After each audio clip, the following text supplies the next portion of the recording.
Content warning. This podcast contains bones, blood, smut, and swear words.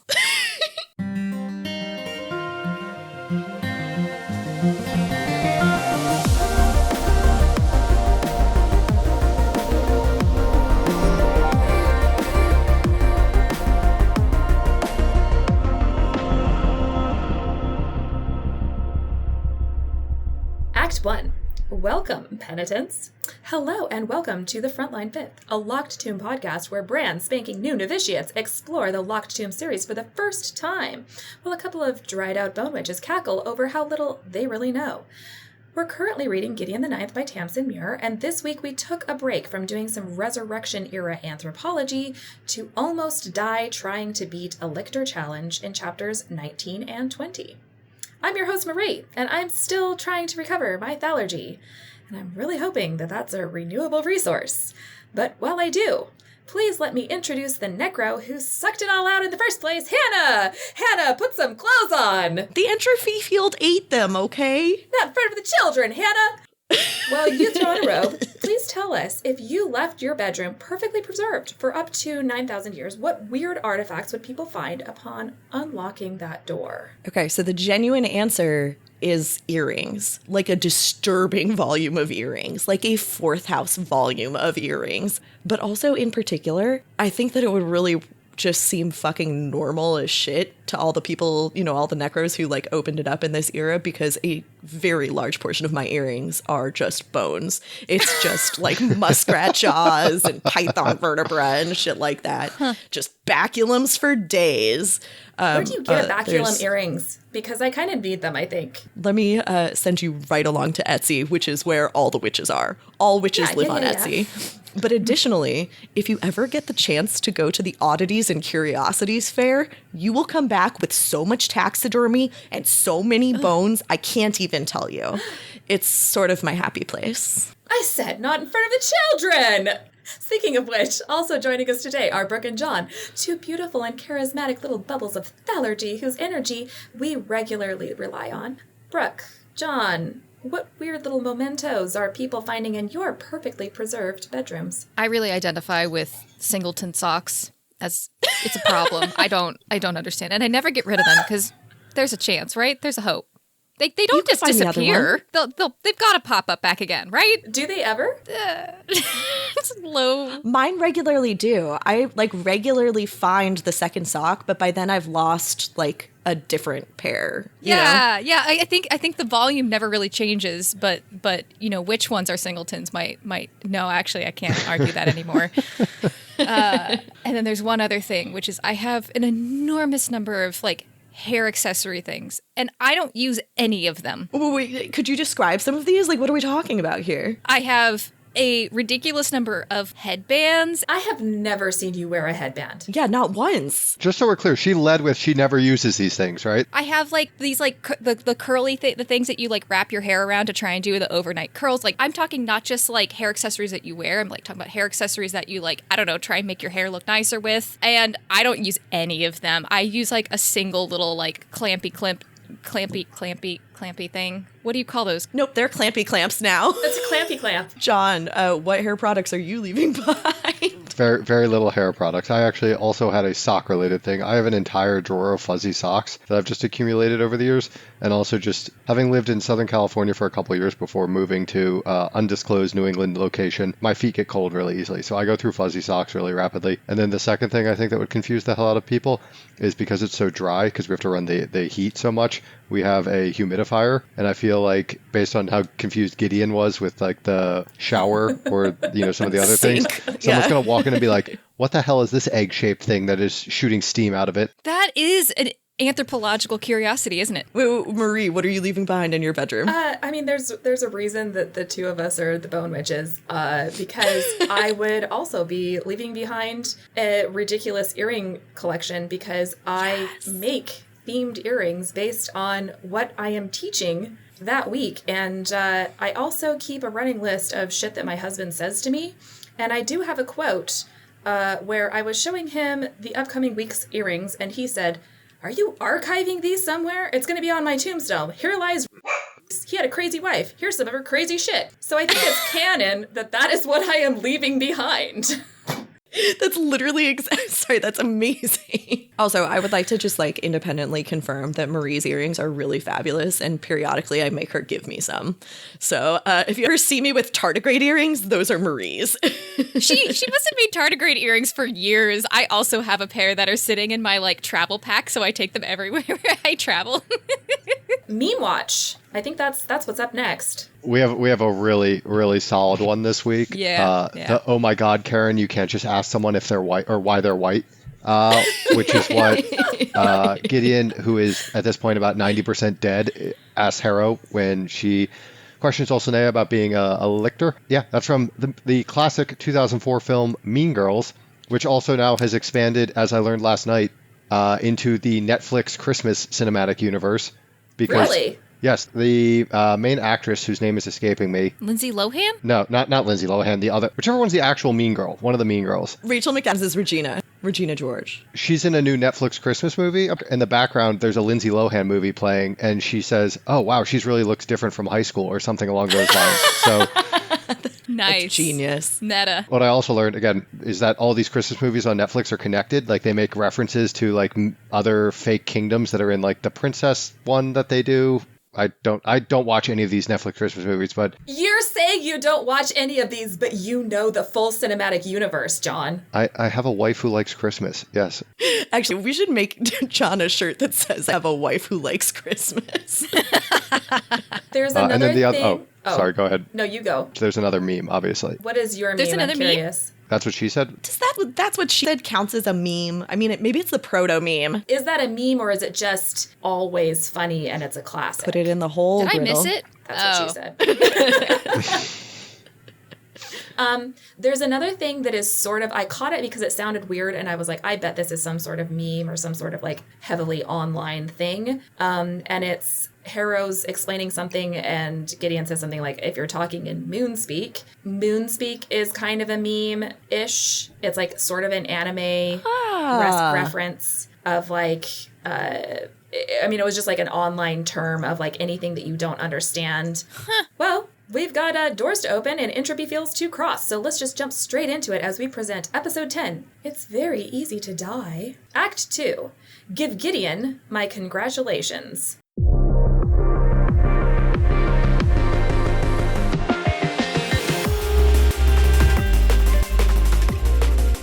This section of Frontline 5th is safe for anyone who hasn't read past Chapter 20 in Gideon the Ninth. Let's recap. Chapter 19.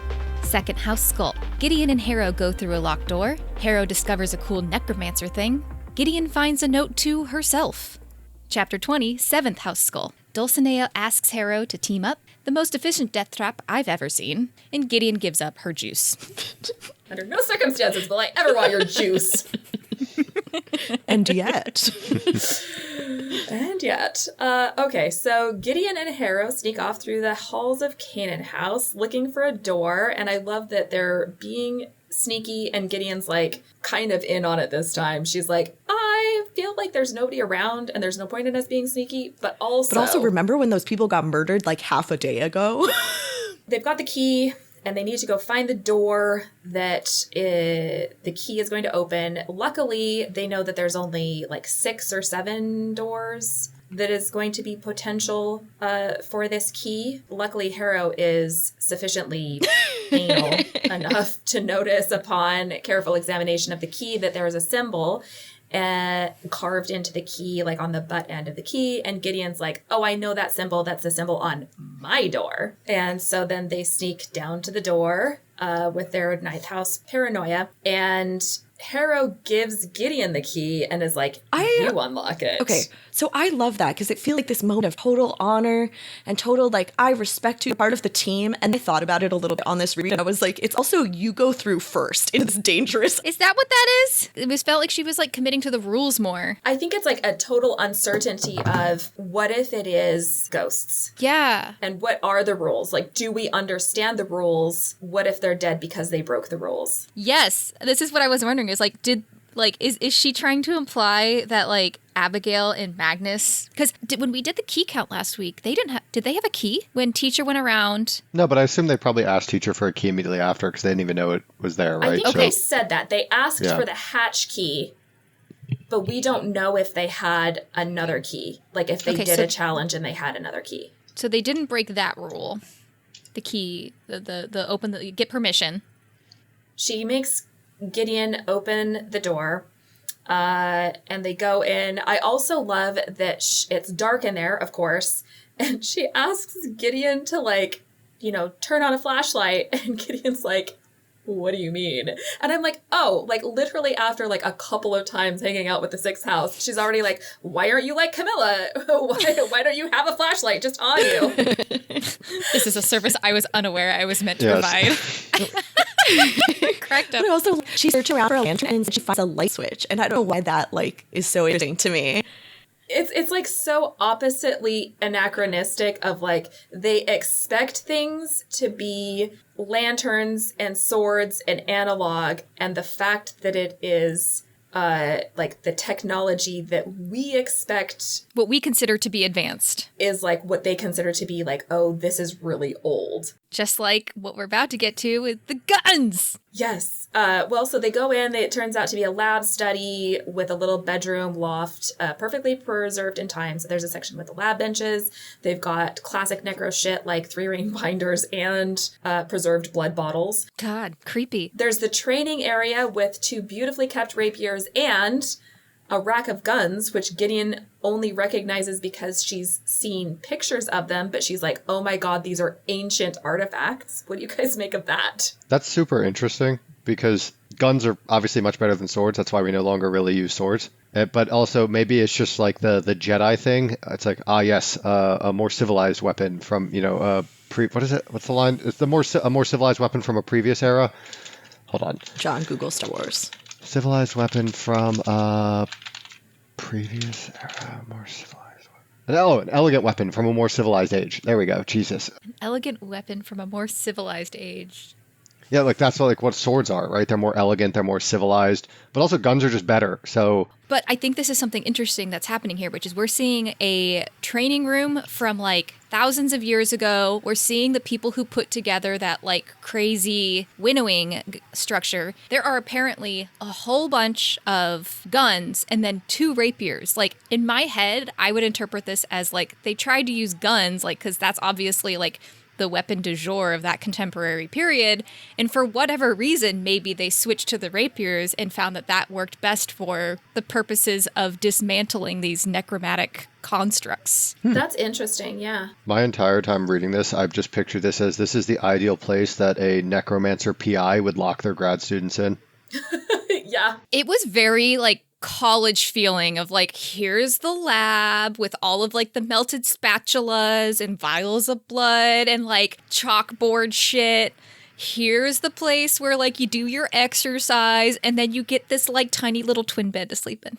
It definitely had dorm room energy upstairs. Yeah. Mm-hmm. Like twin beds right next to each other. You have to have a roommate. You have to, you know, yeah. There's a picture in there, but everybody's faces are scribbled out. Yeah, and they talk about everybody looking very uncomfortable and like holding their knees. Like very stiff. Yeah, like nervous. Nervous portrait. Oh, come on. Have you ever had to take a like photo at the end of a conference and they spend 25 minutes trying to get everybody to fit in and no one can be seen and you're just sitting there trying to smile continuously like this? At least for me, like if someone's face is scribbled out in a photo, it's either they were killed or we're like erasing them from history, Stalin KBG style. So I don't know. I'm sure there's a couple people who have been mutilated in like middle school yearbooks. Oh, yeah. I went straight to just like boyfriend drama where you're like, and draw them, color them out of your pictures. But it's everyone. That feels more like censorship. Harrows heads straight to the lab and discovers careful notes about the theorem. Also, the way that it's described is a stone tablet with like flickering green lights. And I was like, isn't this just like a computer? What? Oh, God. Like an ancient Mac?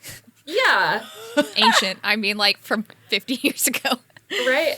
Like, that's how I interpreted it. That's pretty funny. I definitely assumed it was like a piece of stone with it carved. Yeah, Rosetta Stone style. The way that everything is like almost backwards anachronistic. I was like imagining it as it's like a iPad. Oh God, maybe. Because it is, you're right, backwards anachronistic is like dead on. That's the way to describe it. So while she's discovering the theorem and nerding out about that, Gideon heads upstairs to the loft and discovers a bedroom with 2 twin beds. I picture this as like early Hollywood married couple bedroom because you can't actually be in the same bed. Oh no, that would be disgusting. Yes, this is the Brigham Young school of necromancy. Yes, got to keep them separated. Leave room for not Jesus here, but thanergy or thalergy. Leave room for thalergy. Leave room for the Leave room for the Necrolord Prime. WWNLPD. Yeah. What would our Lord Resurrector do? I do think it's interesting though, because like Gideon interprets it, she's reminded of the like horrible cradle bed that's at the foot of all of the necros beds. But I actually think it is notable That it is not subservient. exactly. Right next to each other, they're side by side, and it's incredibly obvious that it's a necromancer and a cavalier, and the stuff is stupid, crazy old, but it's also perfectly preserved like the challenges, but it's not like the rest of Canaan House, which is like crumbling and falling apart. Like this is perfectly stopped in time. Or it's regenerating, like the construct. Oh, that's interesting. Ooh. Or it's anti-entropy. Yeah, the people who figured out how to make bones come back managed to make it so that, yeah, that's interesting. And also, I know it says second house, but isn't it, which house is the one that can preserve people, right? Like it's about preservation. 7th was the one that we've learned is So kind of got that that's energy. also very interesting. Also, Gideon's like shuffling around through these dresser drawers, and she's like, yeah, things that you'd find in anybody's like nightstand, like a single sock. Agreed. And then she's like, a scalpel. I was like, wait, what? There's also like a single finger bone in there. The finger bone, I can put context into that. The scalpel, I don't have context for that one to be normal. Do you not take your scalpels home with you from your lab downstairs? What are we using scalpels for? In my head, immediately now that you've pointed this out, here's what happened. A necromancer lived there who would put up their hair by just like sticking a scalpel through like a chopstick. They go up to bed and they're just pulling out their hair. That is my offhand, and so now it's a hair accessory. That apparently you would never use, though. I have used hair sticks a lot, so that's a better chance. The bottles of blood is interesting. I'm curious to know if blood keeps its. All right, so thalergy is life and thanergy is necromancy. Like that's how you remember it. Is L for life, N for necromancy. So Yeah, John, I definitely caught that and made that same clever mnemonic for myself the first dozen times I've read these books. does blood keep its life energy? In which case, are those just like little batteries that they have hanging around? Like there's so many interesting things, and we can talk about this in a little bit when we get to the description of how Silas works. But just the very little nuances of magic that I'm very excited to as we keep world building. What is the ashes? A cigarette butts. It's funny because of how much like just biblical and religious imagery is in this book thus far, and from the sounds of things that only just continues to grow. A very powerful, vastly old being passing down its knowledge via stone tablet is just hilarious. Yeah, like in keeping with the religious imagery. Or video game loot. But video game loot Mount Sinai style. Mount Sinai, like the hospital system? Oh, What no, am I I was missing? talking about the mountain that Moses comes down with his stone tablets of the 10 Commandments. Oh God, you're going to have to always tell me what the biblical references are, explain them a little bit. I do not have... I've only got Old Testament. I don't know what to tell you. That's something. That's something. I like a God who will smite the shit out of you. I'll try to come in with a loving God. I don't know, man. Again, culturally Catholic, I'm useless here. All this sleepless discovery is really bringing up some feelings, and Gideon starts to really hurt over the loss of Magnus Quinn, because that's like really, honestly, incredibly recent and sudden. And Harrow asks her, like, why do you care? And Gideon said, he was nice to me. Like, honestly, you treat me more of a stranger than Magnus Quinn ever did, and I have known you my entire life. And Harrow gets very serious and she says, I must no longer accept being a stranger to you. Gideon just goes, whoa, whoa, whoa, whoa, whoa, whoa, whoa. Hands off, honey. It's that combo, though, of like, she so desperately wants love and she also is immediately made uncomfortable by it. She's like, because she doesn't know how to handle it. It's the same thing as the handshake, right? Like she has no experience with accepting it, processing it, taking it, giving it back. I like the wording, too, that Harrow uses, this, I must no longer accept being a stranger to you, because it indicates that she always knew that this dynamic was there, but she was okay with it. It was, it's not a surprise to her that Gideon feels this way, I guess is my point. Acceptance doesn't always feel like a choice, which is a strange choice of word as well. Acceptance is like something that's thrust upon you. Right. Mm-hmm. Do you think that Harrow is kind of picking up on the whole dynamic between whether or not calves are supposed to be kind of subservient, walking 5 steps behind their cavalier, but then now she's in this room, teacher's given them rules, talking about how they are each other's success. Clearly in this room, they're side by side. One's not dictating something over the other. I get the feeling that the moment that she realized that the test, like she says that a few chapters back, the test is you. And she built some newfound respect for Gideon. Oh, for sure. Yeah, and this is actually like the second time in just a couple chapters where Harrow has said something nice to Gideon and Gideon has freaked the fuck out. And so Harrow's realizing that she really needs Gideon and that I guess Gideon is going to be an integral part of this. She's not just an accessory. She is an integral part of the success of Harrow becoming a Lyctor, and she needs Gideon to trust her. And Gideon is like, I need you to be trustworthy. I really like this line that Gideon kind of like thinks, is that she's feeling it like it's a thing that fused between them like a badly broken limb, shattered numerous times, healing gnarled and awful. And it just reminds you of Iglamine, just like when things are put back together not well enough, and so they're just painful forever. It's kind of shivery when it comes to a human relationship. It's whole. It's functional, but it is not like good. It is not going Certainly well. not effortless. Yes. The pain is visible in every time it's used. The fractured butthole. I'm sorry, what? Oh, sorry. We all heard the same thing, right? Yes. I'm getting like so emotional. Oh God. Say it again. You said fractured butt hole. Hole. Yes, Yes, and that but hole, you didn't put enough space between the butt and the hole. So funnily enough, that is also the name of South Park's RPG video game, The Fractured Butthole, as a very specific joke to how that sounds. Yes. Okay. Well, can we move on? Yeah, let's do it. They are fractured butt hole, as opposed to a fractured butthole. Thank you, John. So they head back to the ninth house quarters, and on the way out, they We can just cut that. Oh, absolutely not. No, absolutely not. Right, so Gideon, Harrow agrees to 8 hours of sleep. No, 8.5 hours of sleep, right? Mm-hmm. Good job, Gideon. Harrow says, what would make you trust me? And Gideon says, we get 8.5 hours of sleep, and we never talk like this again. And Harrow says, 8 hours of sleep. No, it's the opposite. No. It's weirdly. Yeah, she ramped it up. That's right. Gideon says 8. She negotiated to more sleep, but not talking like this. But also then she still lies. Harrow is like, I'll give you an extra half hour. Gives her 8.25. Harrow always lies. So they head back to their rooms. The only people they pass are the very sad fourth house teens struggling around on their own now. And would like to remind everybody, when we say teens, it's not like 15, 16, 17 teens. 13, 14, yeah. They're babies.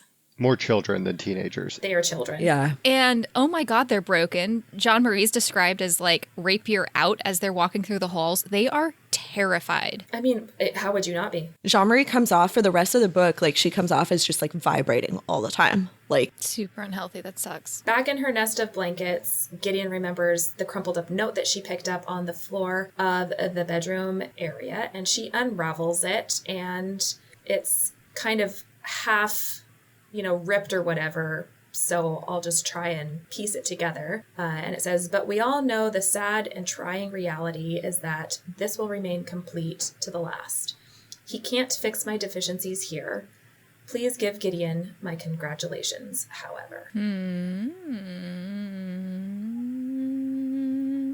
I'm skeptical of your piecing of it together. That's exactly how I read it.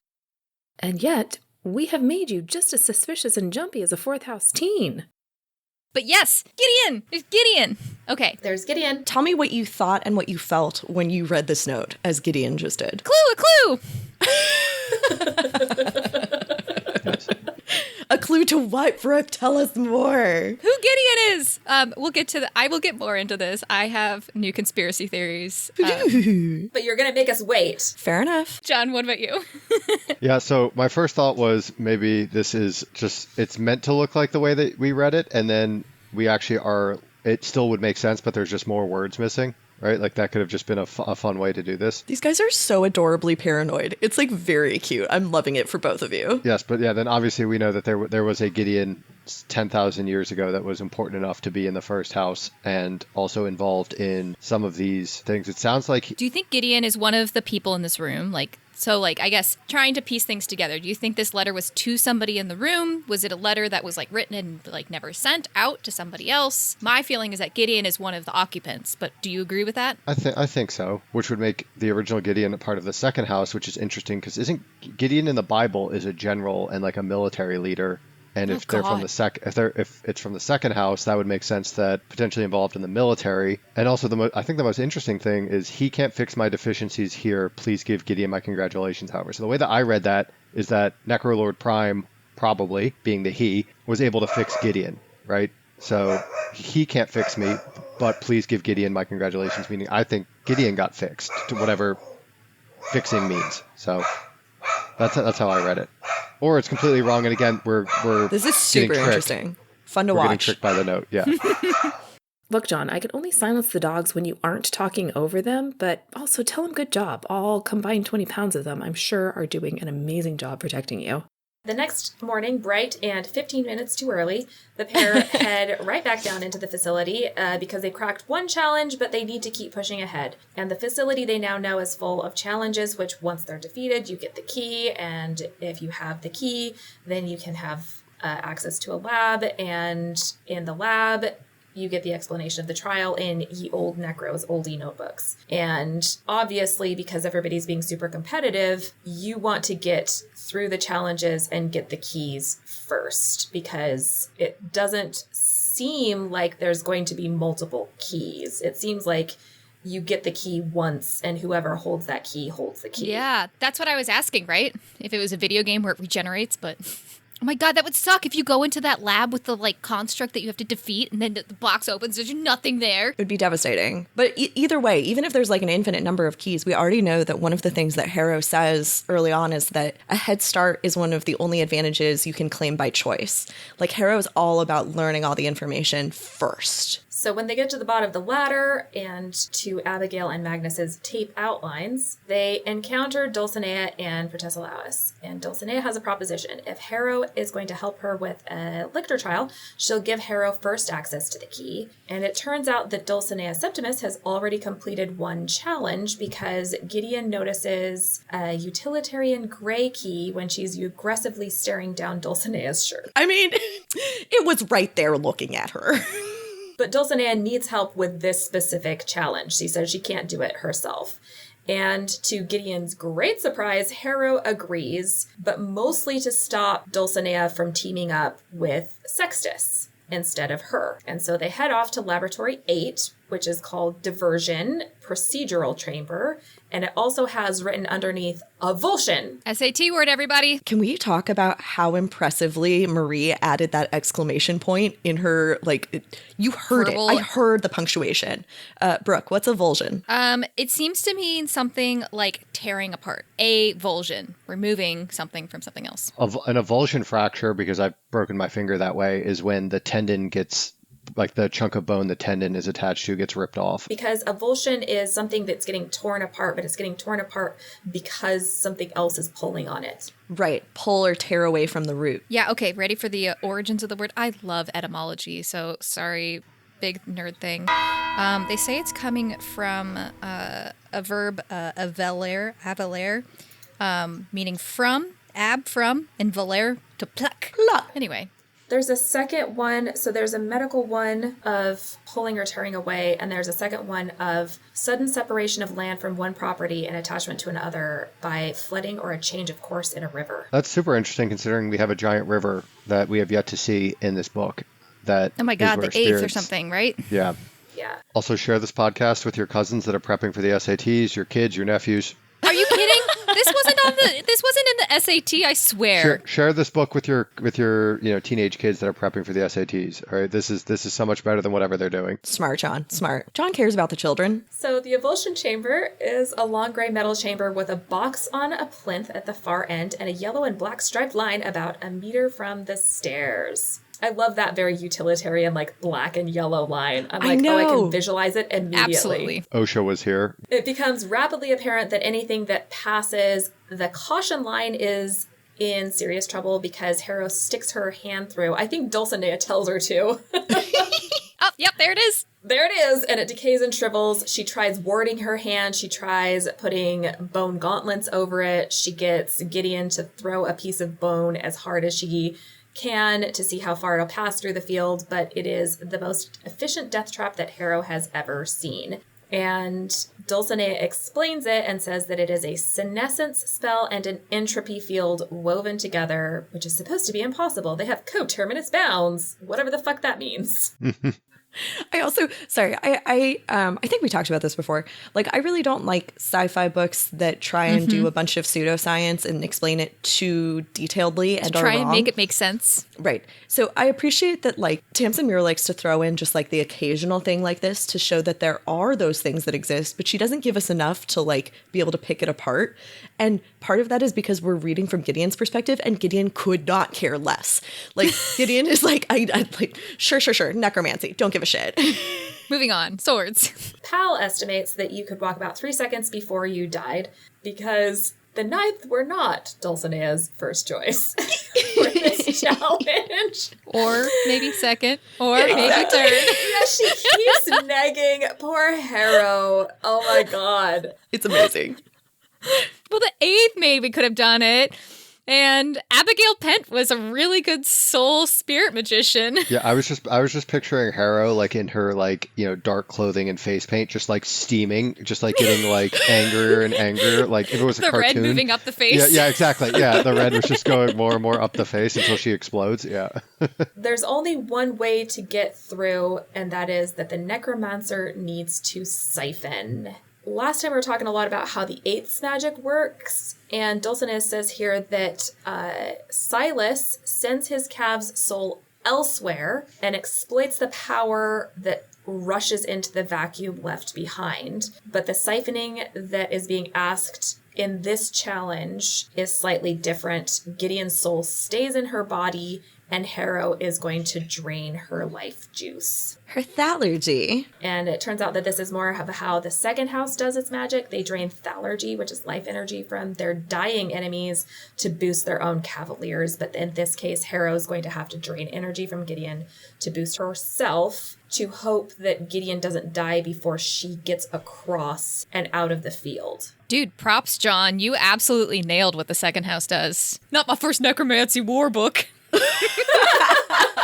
It's incredibly interesting because this is really just insight into how the 8th house magic work, and also explains why Teacher's so terrified of him doing soul siphoning down there, which is that it seems like the way that it works is you create an empty vessel, things try to get into that empty vessel, and then you use that for energy, and you just keep using them for energy, hopefully consuming them, and then more things go into that. But it just seems to be like a well, basically. I absolutely interpreted the 8th a little bit different. Sorry, the empty vessel that's left behind as being something that like you could stick another soul into, because like one of the first introductions we had to Thanergy in this world was the 9th house nuns like bringing back the spirit of Gideon's presumed mother, and like they pulled her soul back to like talk to them basically. And so my thought was that what the vacuum left behind is a space, is like literally a physical body for like a soul to like come into. Like my thought that is that what we were trying to do in the hatch after the 5th house died was to try and get like Abigail or Magnus's spirit to like pop into the calf's body and like talk about what they saw or something. I guess my interpretation of what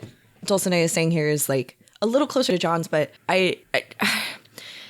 you send the soul of the Cavalier elsewhere, so there's an empty space. And John is reading that as other souls can come in, and I was reading it as just like energy, like literally death energy can come in. So you basically get a battery of thanergy, but it has very little to do with souls, except that other souls can presumably like take over that body. So somewhere in the middle. Somewhere in the middle. That's my take. I mean, this is all speculation. All you know is that the soul is going somewhere else. You don't see evidence that a different soul is coming in, but that doesn't mean that a different soul couldn't. We just haven't seen whether or not it could. So you guys aren't certain. You guys don't think that that's the purpose of sending the soul elsewhere, is to leave space for a new soul. But certainly it feels like, given teachers' concerns, That could happen. Right. I think it's a danger. I think it's like it's a bug, not a feature. Yeah, it's not the purpose of it. I don't think that it's the purpose of it. I think the purpose of it is that there's some sort of energy that comes in place of the soul. It's interesting how little you guys know about this. That's interesting. Or they're just very good at preventing spoilers. One of the Who two. knows? Maybe they're just excellent at podcast hosting. My husband has been listening to the podcast for one reason alone, he says. The only reason he's pacing himself, because he's just like, why would I like read this 2 chapters at a time with you? That's like horrible. Like, that's your job, not mine. He says the only thing that he's enjoying by pacing himself is by listening to the podcast, listening to Marie and Hannah to try and figure out like if they're going to give anything away. Have we? I don't think so. It's kind of like opening a dam a little bit, and like the energy comes through, and then if you screw up, like a shark or something comes through the dam. Or And I think you're right. I think that's the energy of the 8th. And like this situation is a little different because Dulcinea says you can't go death to death. You have to like draw on a life force on this side of the whatever caution tape is all over the line. So she's literally going to suck out Gideon's juice, which, super hot. Sorry, it's so gross. And it hurts a lot, which is not hot. Dude, the description is phenomenal. Oh my God. I was sitting there going, oh, as she's like draining, coughing up, just emitting blood in any gross possible way form out of every orifice. And then it's suddenly drying up. I was like, this is awful. I thought it was incredible how Tamsin Muir managed to really put a lot of words together. It is visceral. About different ways of pain. It's always fascinating to me about how much I do not like horror, but how much these books actually are gore and horror. And I'm like, sure. You mean that you don't like to watch horror movies, right? Or like Stephen King even. Or even Stephen King, or like even like read that kind of like, that's not ever something when it comes up in books, it usually really turns me off of a book. I think that like it's not the plot. Yes. It's a thing that happens, but not continuously, and it's not like the most important thing that happens. It never feels gratuitous. It always feels very purposeful. But in any case, it is always very graphic. And you're very much like, oh, wow. So Gideon barely stays alive. Dulcinea is taking care of her during this. And oh my God, what a beautiful woman. And Harrow makes it. The field has eaten off all of her clothes and her paint and given her a sick haircut, but she makes it and they have the I love this description that like the entropy field has started to strip the moisture from her eyeballs by the time she gets back. She's like barely pulling it off. it's sucking the juice, right? I've never heard Harrow admit that she was wrong. But also, wait, can we just talk about how it's just very impressive that she was like, oh yes, it began sucking on my eyeballs, but like I'm just also an awesome necromancer, so like just while I was doing all these other things and trying to get across the field and maintaining the spell, I just modified things so that my eyeballs were protected. Actually, I changed my mind. She hasn't admitted she was wrong, but she does. Like, she couldn't get that first room for a while, so she like asked for help. Okay, She's this is growing. a Harrow personality trait. learning. She's relying on others. Character Well, development. one other. This at the end, as they're like limping out of here, is also when Harrow asks Dulcinea why she wanted to be a lictor, and Gideon's like, you can't just ask. Oh my God. You can't just ask somebody why they want to be a lictor. So I might have completely misread this, or I got validation of my conspiracy theory from last week, but she doesn't say, why do you want to be a lictor? She asks her, why did you want to be a lictor? I think she's asking about the choice of coming to Cannon House. That was a choice that made it the past. I think that's a choice that happened in the past, yeah. But I guess there's no conspiracy. So she says, I didn't want to die. Like lictors are immortal, right? That's what she's aiming for. Also really sad. What is your face, John? Well, my conspiracy theory last week that was that we have unreliable narrators, and since we can switch souls into bodies and that type of thing, we don't really know. And my prime suspects were Dulcinea and also, oh my God, her name is escaping me. The very beautiful Coronabeth, yes. Obviously, the hotter you are, the more suspicious you are. It was Coronabeth and Dulcinea. And I don't know. I read this as like they're very, very deliberately written. And it's like, I don't know. Because then the next thing is Gideon says you can't just ask someone why they want, like hers is present tense, but the way she asks it is past tense. So I'm suspicious. I mean, that would imply that Harrow thinks that Dulcinea is a Lyctor. Or is suspicious, maybe? It seems like she's very suspicious of her and her cavalier, like the entire time. She's really like suspicious of the cavalier. Massive slam on Protest Laos out of nowhere. Out of nowhere. That's one of my favorite things, and I've said that. I've used that. I'm so glad it wasn't just me. I thought it was fucking hilarious. I've used that line, not about, like, not saying, like, Protest Laos, but, like, somebody will say massive something slam. Like, massive slam on somebody out of nowhere.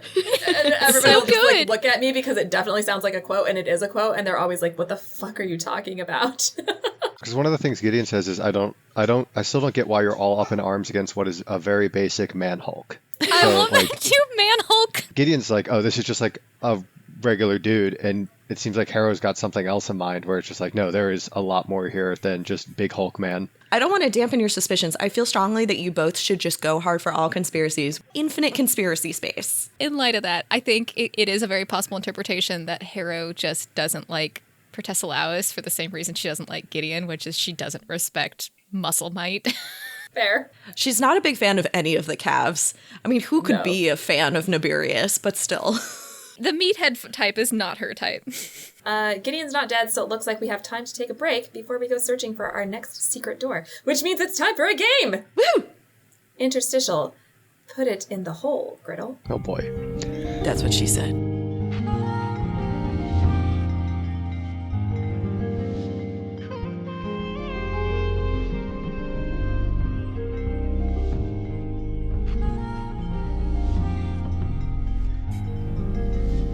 Well, some ancient necromancer managed to create a nearly unbeatable death trap in Laboratory 8. But we are not to be outdone. This week our game is a Blood of Eden favorite. I love saying words our newbies don't know. It's so fun. Called Fuck You, You're Dead. This week we've asked each of our hosts to design a death trap using any technology, real, imagined, or necromantic, and the rest of us are going to try and work out how to escape. So let's start with John. Okay, so I chose the essentially very similar setup to the room in the book. It is just a long room, but the floor is covered in essentially hopscotch tiles. Picture any like archaeology or heist movie where you have to step on the right tiles in the right order or the whole thing falls or collapses. Throw in some of the Team Rocket from the original Pokemon tiles where if you step on them, you just get launched in a random direction. Until you hit a wall or until you hit another tile and you stop. And we're going to combine that with Ocean's 12, the basically laser scene where he has to breakdance and dance across the entire thing. Which I've always just loved that scene. That scene is just immaculate and the music is so good. And then the entire time that is happening, you are surrounded on all sides by a video screen where your loved ones are telling you how disappointed they are in you. John! So that was so physical harsh. and emotional damage. God, that's really bad. And then halfway through, just in case you've gotten through, and you will find out if you make it halfway through the video switches and it is a 5-second looped video of your parents' face during the moment of your conception. I am a petri dish baby. And you get the key if you get through all of that, but I'm pretty sure you're going to get melted by lasers or fall through the floor or distracted at some point. Oh my God. Okay, so I don't even know how to rank those series of steps anymore. I know, there's a lot going on there. Do we want to talk about how we'd get through it? I have a theory on some of them. My immediate instinct is to get somebody who's done the Witcher obstacle course. Witcher obstacle course? What is? Any of you read The Witcher? Seen Yes. The Witcher? They've got this incredible obstacle course, and as soon as you started bouncing people off walls, I was like, oh, the only people who can handle this have done the Witcher obstacle course, and they're magicians, and their life sucks, so they could probably handle the disappointment. This is, okay, here's mine. This is partially based on an episode of Leverage, which is one of my all-time favorite shows. But vis-a-vis the lasers, I feel like we could put up reflective, like, mirror walls in the middle and push them outwards, so you basically give yourself, like, a canyon that's laser-free. And then I think you send a bunch of skeletons through and figure out which tiles expel you across and just let them, like, explode. I don't know how you get past the audio-visual effects that I think would be so traumatizing that I would just lie down. Like, You send someone like me. You send an IVF baby. We send Brooke, after we've done the mirrors and the skeletons, we send Brooke with earplugs. okay, all right. That wasn't so bad, John. Okay, we beat it. Okay, Brooke. All right, same situation. We're in the same long room, but the floor is lava. Obviously. Obviously. And the way you open the box at the other end, the key is the kisses of a dozen puppies. What do you mean? You have to get a dozen puppies to kiss the box. Without letting them get lava'd. Oh, God. Okay. Wait, do you have to supply your own puppies, or will they be provided for you? Is there like a portal that just spits out puppies to you at the beginning? You gotta go Okay, get the also, puppies. what I like about this is, like, in a real world where this would happen, you don't know that the key is 1,000 or a dozen puppy licks. So you're just trying, like, all these things to get through. Like, I want to know all the things you've tried before you figure out. I'd really hope there's some terrible, like, riddle at the beginning so that... Oh, I think it has to be. It has to be something. I think you're right. Okay, first of all, I think we tie a bunch of balloons to a bunch of puppies, like, a la Up. So they're just floating across. Ooh. Oh my That's so cute. I was hiding in the laboratory because I love you. Float them across. You put up a barrier of perpetual bone Okay. so that they can't get back Right. into the lava, and then you pop the balloons, and then you just wait. Perpetual Bone is also the name of one of those magazines, by the way. When you pop the balloon, it explodes. Peanut butter and bacon grease. Both. Over the box, and then you blow the puppies across in your balloons, and then you put up the barrier of perpetual bone, and then you pop the balloons so that the puppies fall, and then they're gonna lick the box. Amazing. Marie, do you... No, I had to write down the notes of mine because I was like, what am I gonna do with my death trap? This is my sequence. So it starts out the first 10 feet. It's divided every couple of feet. There is a bar across the room that, like, it starts out at like 4 foot, and then it's like 3.5 foot, and then it's A like limbo bar? and underneath there's rollers, right? Like the Yeah. floor is rollers, there's bars, there's like spikes coming down, so you Okay. can't go over the bars. Okay, that's the first segment. Then the next segment is lasers. We all know this. You got specific lasers that are slicey lasers, like they will slice you. As opposed to, like, set off an alarm. Gotcha. Right, slicey lasers. Slicey lasers. And then the next section is there is a, like, complete and total, like, blast door blocking the rest of the room to get across. But there are 8 tiles on the floor that all have to be pushed at the same time. And they're spaced at, like, specific configuration, like body width configuration. And then the last bit is bulletproof clear plex. So you can see the box, you can see the key, you can't touch it, and there is a 1 millimeter gap all the way around, and there's a lever on the other side that will lift or, like, disengage that plex. Oh my god, you gave me too many puzzles to solve. All right, so we obviously need someone that can limbo. Uh-huh. I think that's the first one. Did you see that girl? I don't know how this happened. I literally saw a video yesterday online of the Guinness World Record holder for limbo. It's crazy. She's like basically brushing the floor What? with her shoulders. Yeah. She's so low. Her they- feet, I don't know how she does it. She walks on the sides you of her walk feet. aside of your ankle. Yeah, you walk on your ankles, basically. It's crazy. It's insane. It doesn't make any sense. I don't get it. All right, I don't get so it. we need a limboer. Then we need... What happened after limbos was lasers. I still think that mirrors would work, but then you might set the walls on fire. You'd create a very hot So no, we have a limbo person covered in a sequin like disco ball type outfit, and then we also give them a lightsaber because there's a blast door, and we've already talked about lightsabers, so we just melt through.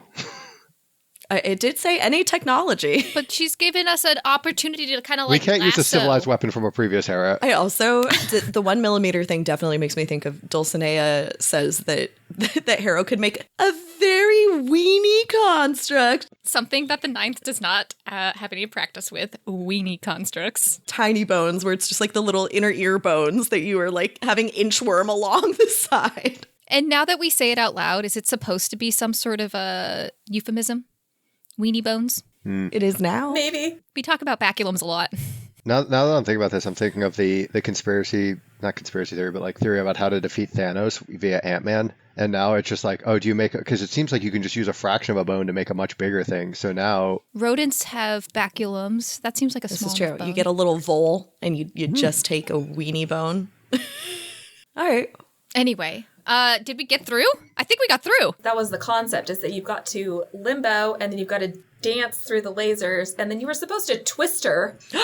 You're supposed to have to do a two-person twister. Oh, we forgot. Oh, I cheated with a lightsaber, yes. two-person twister. I You're couldn't supposed figure to what do- the hell you were talking about with the tiles. Two-person twister, also the name of a magazine. And then you were supposed to use a weenie construct, which is also a magazine. I love that it went limbo dance twister. That's great. Mine is, so here it is. Are you ready?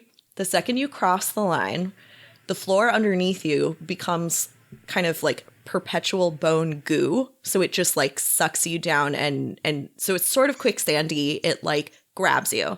And then the room grates open up and water starts flooding in. So it's fully like underwater.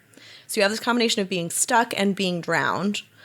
And then, and I think this is important, at the end, there's a door. When you go through the door, you're just in Australia where everything's trying to kill you. And there's another door. You have to make it 10 feet in Australia without getting bitten by anything or kicked by a kangaroo. And on the other side, It sounds the like we need to rocks. recruit Steve Irwin. I bet he could swim a long way. As long as there's no stingrays, right? You make somebody else Still too soon. or like a skeleton step in to activate it so that you can just dive in and swim. Oh. Oh. Nice. I didn't think about that. So you don't have to touch the bone bottom at That's all. way better than bringing Steve Irwin back from the dead. Yeah. No, you could still bring him back from the dead. It's just that he doesn't have to get stuck and then So we resurrect Steve Irwin. He swims across. He enters the land of Nope. He does his thing with land Australian animals. 10 feet is no problem, and he gets the key for us. Excellent. Man, that's incredible. Well done. Well done. Well, I think we've all truly come to terms with how very easy it is to die in a booby-trapped Lyctor lab filled with the deepest necromantic transgressions. So before we go hide under the blankets, let's quickly ask our newbies for some rampant speculation. Act 3. The outcome literally nobody wanted. Now is the time when we ask our baby cavaliers, exhausted as they are from Hannah and I siphoning out their life juice, to give us their conspiracy theories. So, Brooke and John, what the fuck is happening? Okay, I have a lot of conspiracy theories. I'm so I excited. had to write them all down because I had to take notes. We're stirring the pot. We're stirring the pot. Okay, so like first of all, I picked up on some things. I wanted to piece them together about what we're doing in Canaan House. So what I think is happening here is that each house has crafted a task, and it turns out that the reward is like a key to their room or some room or whatever. And it seems like what we had is that we had the second made the winnowing challenge in the laboratory, which, by the way, was laboratory number 2. And the reward was a key in their color. They keep getting assigned the red color. And so the red key was the key to the second room from laboratory 2. What color was Dulcinea's key? Gray. Hold on, we'll get there. I have thoughts about that. Okay, yeah. so then we just did like this siphoning challenge. I think this is the 8th house's challenge because it was in laboratory number 8. The magic is like thematically consistent. and the key is white, which is like Dulcinea used white to describe them when she was talking about how like they were cold and white. And then now, yes, John, Dulcinea is wearing a gray key. And if I were her, I would have done the 7th challenge first. The one that like made the most sense for my kind of magic. And earlier in the book, we had Harrow describing like grayer houses as not being the 2nd, not being the 3rd. So maybe that's like the 6th and the 7th. We now know it's not the 8th, probably, is white. So like 6th and 7th are probably the grayer houses. I bet she did the 7th house one already. So that was like picking up on all these different pattern things. And what we're doing, we have like, I think each house build some sort of challenge, seems to be like sort of thematic. I don't know what the purpose is of like, what exactly did we learn in the room? Like Harrow, I guess, like got more knowledge, the actual theorems on how to reconstruct. This is some exquisite bones. cooking, by the way. I just want to say. Thank you. That's very 6th house. Yeah, so then the other thing we learned, didn't you give me 3rd? But that was based on your hair. The other thing we did get from the 2nd room, which like, I don't know, I guess if we were putting together an escape room, you might like do something like this. But if it's just like, you know, this is history and we're discovering history or whatever, we have like the note we talked about earlier, the fact that I think that Gideon was one of the occupants of that room, probably attained lictorhood. In my head, we have Gideon was in this room, became a lictor, and then we have somebody crash landing onto the 9th in a spacesuit yelling Gideon, Gideon, Gideon. And so I think that was the 2nd lictor. And we also had this other like very obscure thing. We didn't talk about it in this episode, actually. Something that they taught that was written. Something about one flesh. Marie, do you want to tell us what it is? One flesh, one end. One flesh, one end. And that it's G and P at the end. So another G for Gideon, probably. It just goes to the conspiracy theory that the lictors are made by like shoving the soul of somebody else into the necromancer into the cavalier. So like your brain. Oh, I don't know, because it seems like the spirit takes the brain and kind of like the thoughts with it. So maybe it's just like brains plus brawn. You're creating like a super necroleer. I agree. I think the lictor is like a fusion of the necro and the cav. I completely think that that's exactly what's happening. Kind of freaky. So like 2 souls in one kind of idea. And so I think that we could go completely wild here. What if Gideon is like actually the reborn lictor's spirit? Like, because like the spirits, like, I don't know, we could maybe put them in bodies. And like, maybe this whole thing is actually a way of like trying to flush Gideon back out by like, I don't know. I find it very suspicious that we had what I think is a lictor crash landing on the 9th. There's like maybe 2 spirits. Somebody's freaking out. Gideon. Maybe that's like the other, whoever P is. Like the soul of P screaming for Gideon. They're dead. Or maybe Gideon now has been like transplanted into the baby. And Gideon is now the lictor spirit of some sort. And we're looking for, I don't know. Ooh, does that mean Dulcinea is part of it? So I actually really like your theory, Brooke, and I think we're going to plug it into, I'm taking your theory and plugging it into my theory, which is that I now think, just based on the X out faces in this picture, I'm wondering if Cannon House was basically just like the Manhattan Project of necromancy. And like they were pulling together all these talented necromancers, putting them in the same place and like pulling this all together. And I'm wondering like if the Necrolord Prime just took all of the like advanced necromantic theorems together. And like that's part of how he became so powerful, is he got like basically the most advanced knowledge from all of the houses that was generated. The other conspiracy is I still think they use this with all the ghosts running around to create empty vessels for the lictors or do experiments and whatnot. And so it would make sense if the lictor from the 2nd house was carrying Gideon in like basically like a mind wiped old lictor Gideon, put her into a baby. They would have to like eject the soul of a baby out of that baby, right, to transfer her, and then take her to the 9th house, right, as like a cycle of being reborn.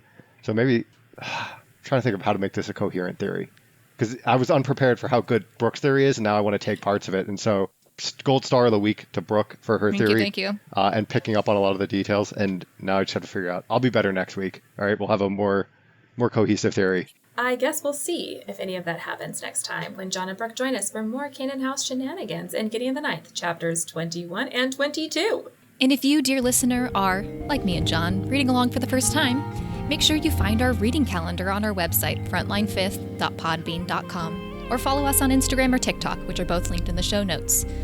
If you like this podcast, please share it with your friends and give us a 5-star rating anywhere you can. And if you didn't like it, feel free to lie. Now head off to sleep, my baby necros. Mommy and Daddy have some deep spoilers to discuss. Get in, losers. We're going speculating. Act 4. Your echo is louder than your voice. Warning, this portion of the podcast is 98% spoilers and like 2% snickering.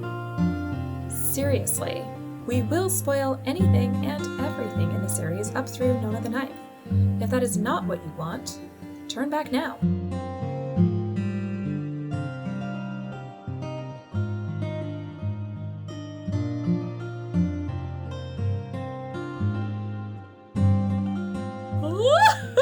Oh my God. This is going to be a whole episode just talking about what they talked about.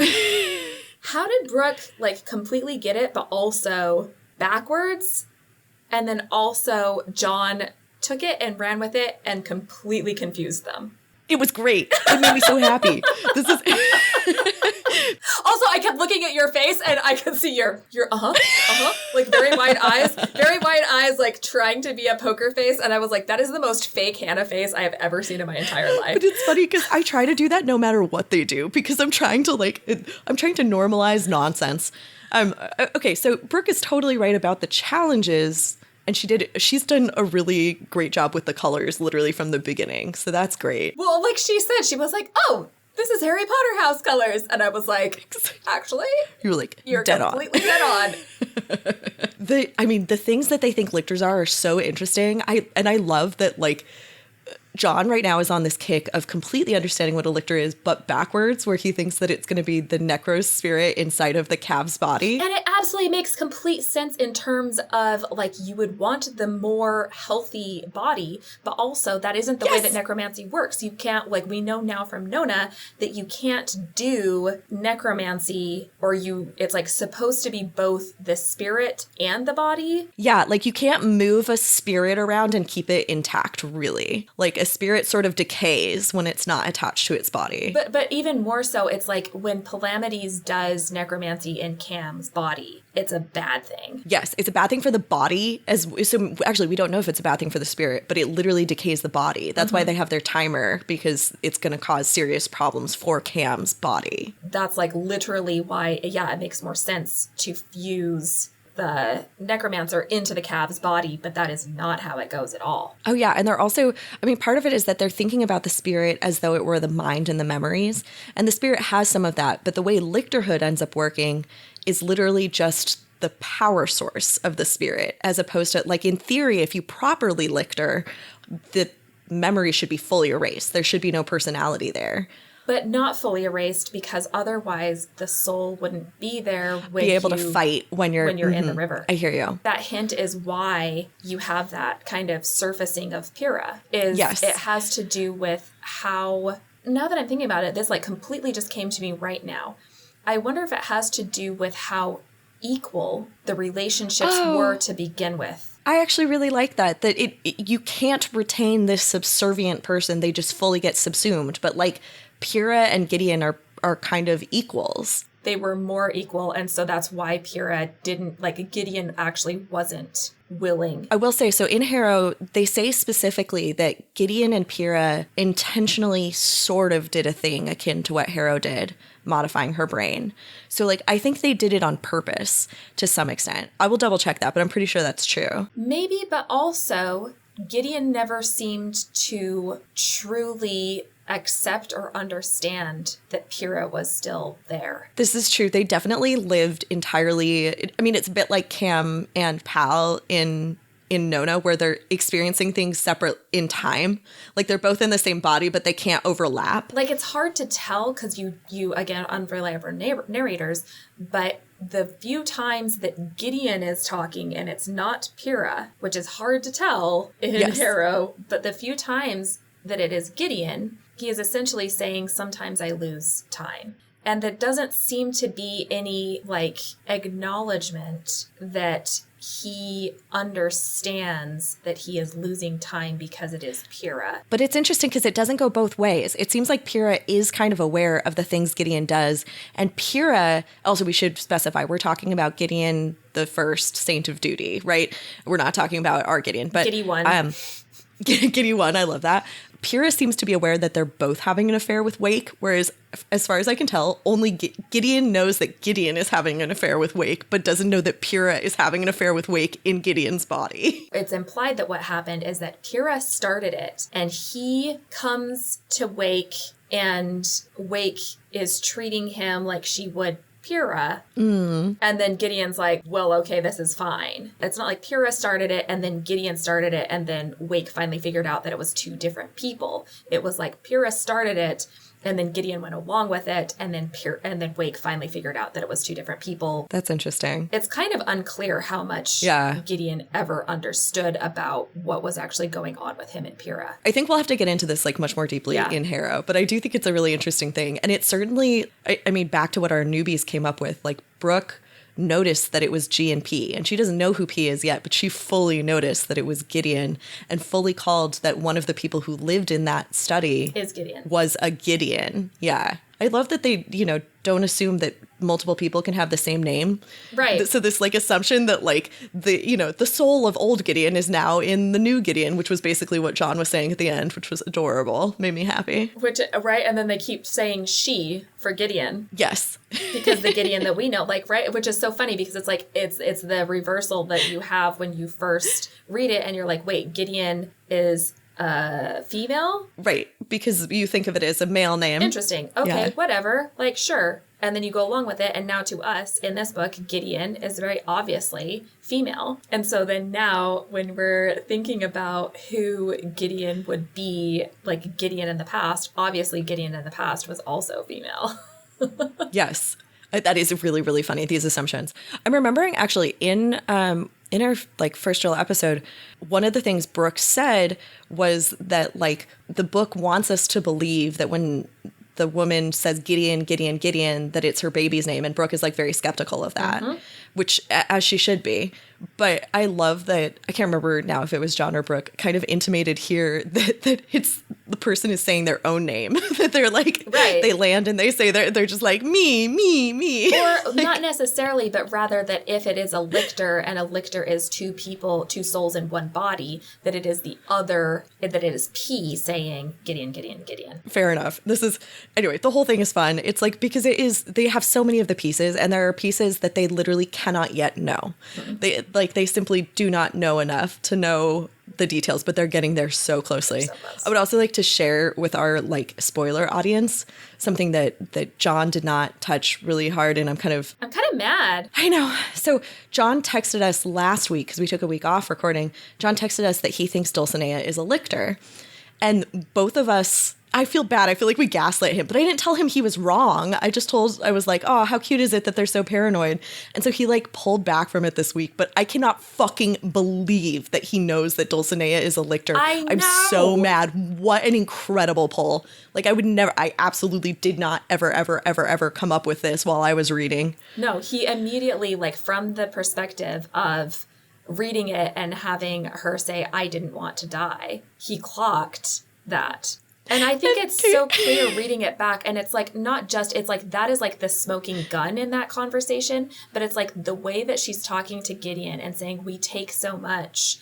And who is it? Who are we to ask you to do this? And all of this. Yes, it still thematically could make sense of somebody who is a necromancer asking a cavalier to do these things. Dulcinea's whole conversation with the semi-conscious Gideon is fascinating. Like, it's also kind of heartbreaking, actually, when you know what we know, because you're hearing her basically meditate on what she did to Loveday. Like, it's so heartbreaking. And you're absolutely right. I mean, so what John caught was this past tense, but I can't remember, which might have been last episode. We were talking about how the other thing that Dulcinea does regularly is she calls everyone a child. You poor baby. Like, as though, because everyone is a baby when you're 10,000 years old. I feel sympathy because Dulcinea is very ill. Like, even the real Dulcinea, I feel like she could theoretically go around calling everybody babies, and I would still kind of like, as somebody who is approaching 40 and works with 19-year-olds. Babies. They are babies. Like, I can see being terminally ill for a very long time, like, adds another 15 or 10, 20 years to kind of like your actual age of life experience and like your perspective. So even the fact that she's like supposed to be like, what, 27 or something like that, even for her, that character, you could still see a place where she is saying also babies. So that's like one of the things that's brilliant consistently about Tamsin Muir is that she's created this scenario where you can easily explain it away to yourself because it makes sense. It works as a metaphor, but it wasn't a metaphor. We talked a lot about the Lyctor lab and you brought up the ashes, but it just made me miss Pyrrha. I was like, I can't wait till we get to Nona because I love that it's cigarette ashes. You have to wait so long to meet Pyrrha. And the cigarette ashes and the gun together, you're like, Pyrrha was here. Like, oh, Pyrrha. Although also, it's interesting. I feel like only Pyrrha would have a gun. Like, I feel like the other Lyctor labs would never. No, yeah. It's only Pyrrha. Another thing about the lab and the note is we talked a bit about this and then we're like, okay, save it for the pod. I really strongly think that the note is from Anastasia. Yes. I'm 100% with you. Tell us why. I think that Anastasia is going to be like very, very, very, very, very, very important and kind of like the missing key for whatever goes down in Electo and like the end of the series and kind of like what is going on. Because the only things we know about Anastasia is that she is also like Cytherea and that she is not one of the resurrected Lictors. She is one of the new gen. Right. She's not from OG Earth. And so she's technically Ninth House, but she founded the Ninth House. So we don't know where she came from. She was stopped by Jod from going through the Lyctor process. Because they were trying to do it a different way. They were trying to save Samael's soul. And it's intimated that it was failing. Well, Jod tells you that it was failing and that's right. And they were both going to die. But it's kind of intimated that actually maybe what was happening was that her Lictorhood was going to be closer to a perfect Lictorhood and she would have had Jod power. Or she wouldn't have had that sort of continual 10,000 years of guilt that all of the other Lictors have that allows him to control them. Yes, all of this I think is right. I think Anastasia is going to be so fascinating. I like that you're asking about where she's from because Cytherea, you kind of get the sense that she is like the product of a couple generations of resurrected people. Like, I think it is like intimated that she already was from the Seventh and that the Seventh was already breeding for her blood flaw by the time that she came to Canaan House to like be part of the Lyctor project. But the Ninth does not exist at all. Right. And additionally, there's another weird thing with Anastasia is that there's something weird going on with part of the reason that Harrow's parents were so hell-bent on having their heir specifically was because it is important for the tomb and for whoever is in the tomb that the line of Anastasia is unbroken. Yes, because Electo has sworn some sort of fealty to Anastasia. And so you need to have that bloodline. Yeah, I mean, I think you're completely right. Which makes it even more complicated why did John allow the Ninth to continue to exist? Or was it basically he didn't realize what Anastasia had done? Like, he doesn't know about this and he doesn't realize this, or he didn't think it was a danger because he doesn't know about the oath. I think he didn't think it was a danger. He genuinely believes, like, he's so dismissive when Harrow tells him that she opened the tomb. He's like, okay, but that was a hallucination. Like, he does not think he is vulnerable from this perspective. And I think he also likes to see himself as like a kindly father god.